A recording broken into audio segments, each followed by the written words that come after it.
주신 은혜 감사하는 5분 묵상입니다. 오늘 말씀은 요한계시록 21장 18절에서 27절로 거룩한 성은 오직 은혜로만 들어가리라는 제목으로 은혜를 나누도록 하겠습니다. 성경은 천국을 금을 비롯한 온갖 보석으로 치장되어 있는 화려한 곳으로 묘사합니다. 그러나 천국의 아름다움은 이런 물질적 화려함에 있지 않습니다. 그곳에 영광이 가득한 이유는 바로 하나님께서 계시기 때문임을 본문 말씀은 알려줍니다. 내용 관찰 첫 번째 질문입니다. 요한은 성 안에는 무엇이 쓸데없다고 말합니까? 23절 말씀을 보면 거룩한 성 안에는 해와 달이 필요 없습니다. 왜냐하면 하나님의 영광 자체가 빛이고 어린 양 예수님이 등불이시기 때문입니다. 빛의 원천이신 하나님이 우리와 함께 계시기에 그곳에는 더 이상 어둠과 밤이 머물 자리가 없습니다. 밤으로 상징되는 죄와 악, 고통과 죽음의 그림자는 하나님의 찬란한 임재 앞에 완전히 소멸됩니다. 뿐만 아니라 우리가 이 땅에서 인생의 빛처럼 여기며 붙들었던 것들, 명예, 성공, 성취, 물질과 같은 것들도 아무런 쓸모가 없습니다. 마치 해 아래 촛불이나 반딧불처럼 하나님의 영광이 충만한 그곳에는 세상적 영광이 그 존재의 의미를 상실합니다. 따라서 거룩한 성에서의 핵심은 내가 어떤 사람인가, 무엇을 이루었는가가 아닙니다. 그곳에는 하나님은 누구이신가, 우리를 구원하기 위해 어떤 일을 행하였는가라는 것이 영원한 주제이고 찬송이고 영광입니다. 하나님의 임재와 통치 아래 거할 때 우리는 어둠이 없는 그곳에서 세상이 줄 수 없는 참된 안식과 평안을 누리게 됩니다. 두 번째 질문입니다. 거룩한 성 안에는 누구만 들어갈 수 있습니까? 27절 말씀은 먼저 거룩한 성 안에 절대 들어갈 수 없는 자들에 대하여 알려줍니다. 그들은 속된 것이나 가증한 일, 곧 하나님 앞에서 더러운 일을 행하여 하나님의 거룩하심에 반한 삶을 산 자들입니다. 또한 거짓말하는 자들, 곧 진리를 왜곡하여 사람들을 미혹한 자들은 영원히 성 밖에 거하게 될 것입니다. 하나님이 통치하시는 거룩한 나라에는 그 어떤 부정함이나 죄가 용납될 수 없기에 그러한 자들은 결코 성 안에 들어올 수 없습니다. 반면에 오직 어린 양의 생명책에 기록된 자들, 곧 구원받은 자들, 끝까지 믿음을 지키며 인내한 자들은 거룩한 성, 곧 천국에 들어갈 수 있습니다. 연구와 묵상입니다. 거룩한 성 안에는 왜 오직 어린 양의 생명책에 기록된 자들만 들어갈 수 있습니까? 거룩한 성 안에는 들어가는 조건은 돈이나 힘, 나의 선행이나 종교적 열심이 아닙니다. 오직 생명책에 기록된 자들만 들어갈 수 있습니다. 특별히 성경은 이 생명책을 어린 양의 생명책이라고 부르고 있습니다. 이는 생명책에 기록된 근거가 우리의 노력과 행위, 공로가 아닌 오직 어린 양의 보혈임을 분명하게 알려주는 표현입니다. 다시 말해 거룩한 성은 죄 없는 사람이 들어가는 곳이 아니라 죄 사함을 받은 사람이 들어가는 곳입니다. 다시 말해 천국 입성을 결정하는 것은 죄의 유무가 아니라 용서의 유무입니다. 비록 죄인이지만 어린 양의 피로 씻김 받은 자, 의롭다 여김을 받은 자만이 거룩한 성에 들어가게 됩니다.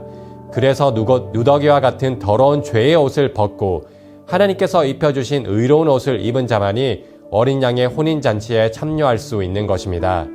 따라서 거룩한 성에 들어가는 것은 자격 없는 자에게 주어지는 구원의 선물이기에 누구도 자랑할 수 없습니다.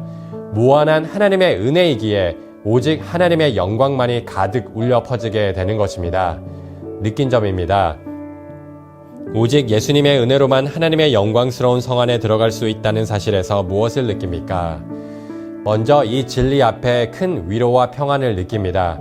만약 구원이 우리가 반드시 이뤄야 할 어떤 업적과 성과에 달려 있었다면 우리는 평생 불안과 염려 속에 살아갈 수밖에 없었을 것입니다.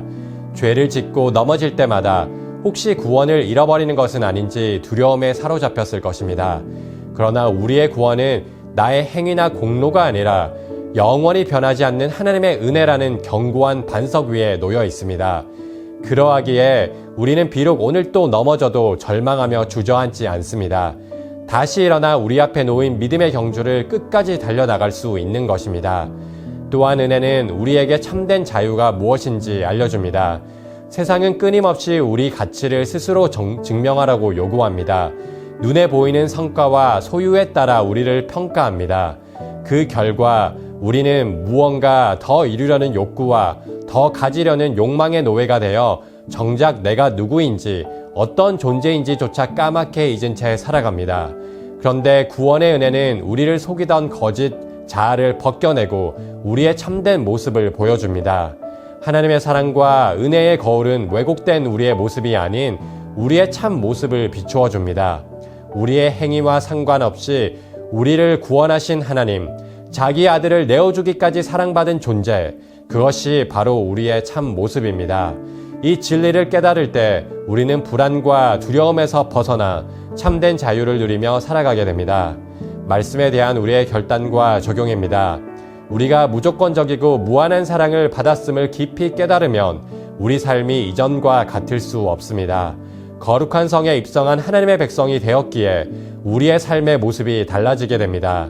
더 이상 세상의 것에 매이지 않게 됩니다. 뿐만 아니라 성과주의라는 무거운 짐을 내려놓게 됩니다. 다른 사람을 성취나 소유라는 잣대로 평가하지 않습니다. 하나님께서 우리가 아직 죄인 되었을 때 우리를 사랑하시어 구원하여 주셨기 때문입니다. 그 은혜로 말미암아 거룩한 성에 들어갈 수 있었기에 우리 또한 마음의 성문을 열어야 합니다. 문을 굳게 잠근 방어적인 태도, 다른 사람을 판단하는 비판적인 모습, 능력과 성취에 따라 사람을 평가하는 성과주의를 내려놓아야 합니다. 우리는 은혜의 종착지가 아니라 은혜의 통로가 되어야 합니다. 우리가 받은 그 구원의 은혜를 메마른 세상에 흘려보내야 합니다. 이번 한 주 그 은혜를 품고 살아갈 때 하늘에는 영광이 충만하고 땅에는 평화가 충만하여 삶의 자리마다 성탄의 기쁨이 넘쳐나는 소망이 있기를 원합니다. 이 시간 함께 합심하여 기도하겠습니다. 은혜의 종착지가 아니라 은혜의 통로가 되어 구원의 기쁨을 전하는 삶이 되게 하소서. 성취와 소유의 욕망에서 벗어나 하나님의 은혜에 붙들려 참된 자유와 평안을 누리게 하소서. 우리 거룩한 문 성문교회가 복음을 가로막는 모든 문을 활짝 열어 영광의 빛 대신 예수께 인도하는 사명을 감당하게 하소서.